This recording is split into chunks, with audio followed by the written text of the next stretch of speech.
The third point was the document structure. This is a very tough one because you all know it's got to be customer facing. You all know you've only got to put in what's relevant. Don't put in the irrelevant stuff. This is all good advice you've all had, isn't it?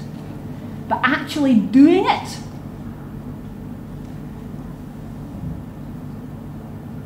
I'm going to talk you through this. There's a lot on this slide. If you do not know where to start with a tender, the first thing to do, very clearly in your own head, is write down factually what is the starting point from the client's perspective and what is the end point. So the starting point is, I have a new building that I want to be cleaned on a weekly basis. And the end point is, I will have a contractor in place that will provide good quality cleaning services on a weekly basis. Capture that. Then capture the objective of the project, which is the why. Why does he want that? Well, within this building, I'm going to have the general public coming in, so I want to make sure that the building looks professional and is safe for the visitors coming in. Write that down. You now have a huge number of sections of your tender process. You've got a bit that will go into your executive summary. You've got a bit that will go into your introduction because it's very important you build empathy and understanding with your client. You'll have a bit that may go into your presentation when you're talking back to them as well. And when you get to that panic stage, I don't know where to start, and you start grabbing things from other places, it settles you down and it lets you know where to start. So the starting point, the finishing point, and the why. What are you doing? Why are you doing it? As far as the customer's concerned. You then go through this stage of creating a logical methodology to get the client from the starting point to the end point. What are you going to do? You as a company, what are you going to give them? How are you going to do it? How much is it going to cost? What's your track record? What are your credentials for doing it? Okay? As you're doing that, I would expect to see a kind of outline document coming together. Headings, subheadings. And it lets you in your own mind decide, am I going to structure this by my different product ranges? Am I going to do it by a timeline? Am I going to keep my costs separate, or am I going to integrate them? It lets you build up a structure that is customer focused because you're approaching it from the customer's problem and the customer's pain. Okay? What you then do is you tie everything you're doing into benefits. Hands up if you know the difference between a benefit and a feature. Okay, one or two that have been on my training courses before, nice to see. Customers don't buy features. Customers buy benefits. If you go into a garage and you want a new Volkswagen Golf, you actually don't care that the boot is 1.25 meters wide. Some of you will care that it means you can get your golf clubs in. Some of you will care it means you can get pushchair in. Some of you, perhaps not in this room, will know that it means you can get your huge great speakers in and your PA system underneath, okay? The benefit is very directly to the individual, your reader, your customer. If you're writing about yourself from your own perspective, you will write in features, all the things that are factual about your company. Another couple of examples. A computer system running at whizzy gigahertz is a feature. Very few people actually buy that. What they buy is a system that boots up quickly, that doesn't stall when I press the down button. Okay? And that's what your tender needs to sell the customer, which is why you need to understand your customer to write a successful tender. But it means that everything you put in your tender has got a benefit. And that's going to turn them on, because it's all about them and it's hitting all their hot buttons. Audio cables. Yeah, anybody into audio, sound? Gold-plated audio cables. Some people buy them because they look pretty. You're shaking your head. I wouldn't pay money for them either. Right. The fourth of the topics, and we are rattling through this, I know, but just some pointers for you, okay? Win themes. Some of you have probably heard about these. They're bandied around an awful lot. Yeah? Maybe? No? Nod your head, shake your heads for me. No? A win theme is kind of the pooling together of the benefits. And I mentioned earlier on that you may approach your proposal from the standpoint of being innovative, forward-thinking, modern, state-of-the-art technology.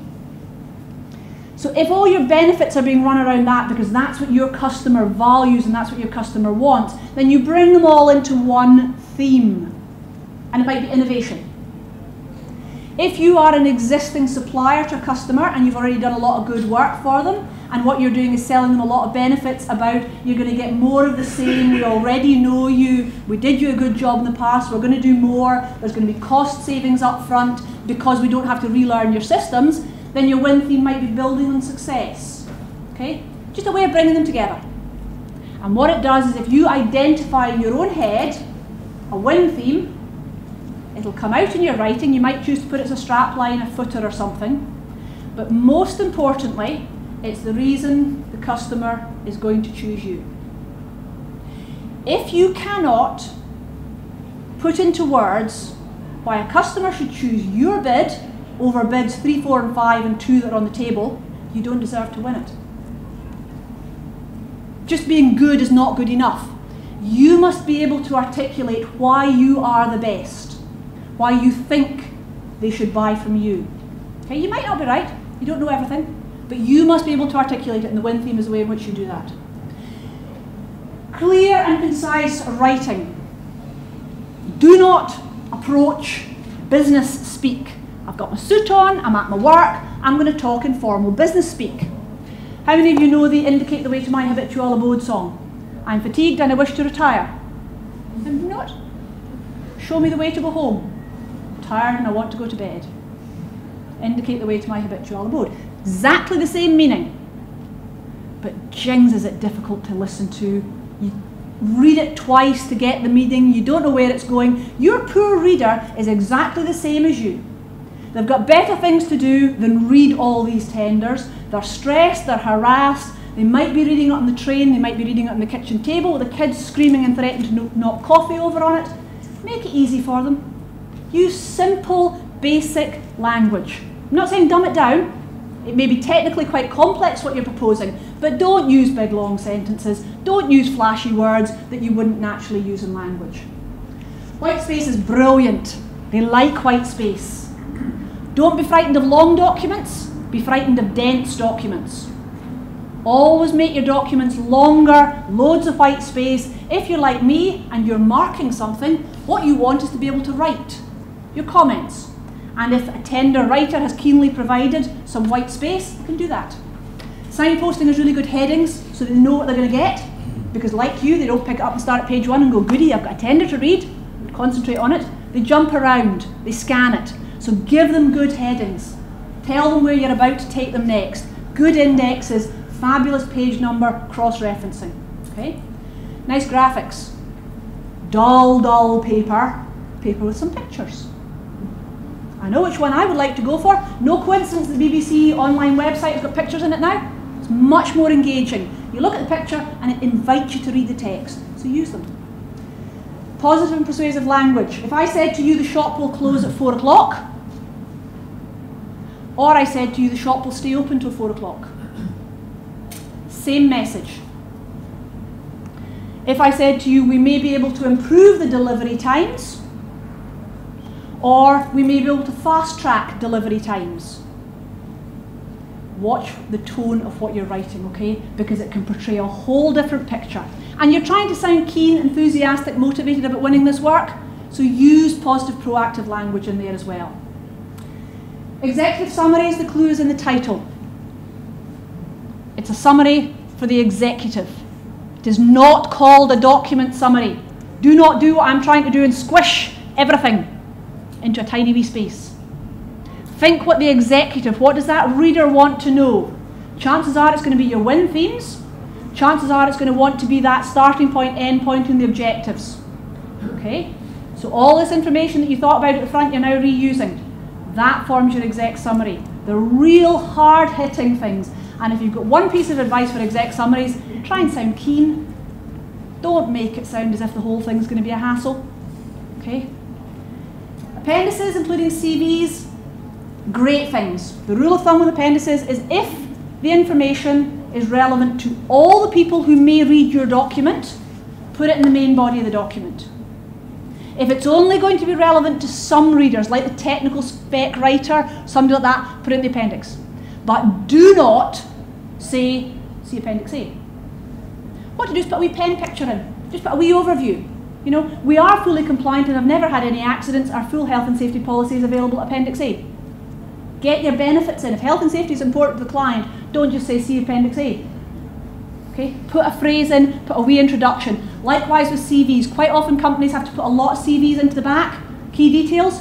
Don't just say, see Appendix, see Appendix. I would always have a wee pen picture. Here's John, 20 years experience in this relevant project, and what's really nice there is stick in some photos. It's a graphic, it's a picture, lifts them. Okay? Particularly if you've got people that are well known in industry. So if you've got people that are going to be important to the client, stick their face in, because it looks good, it makes the document more human. Last of the 5 is submit and feedback. Okay? Before you submit it, you should go through a review and edit process. You can't do this if you're working at 11 3/4 hour.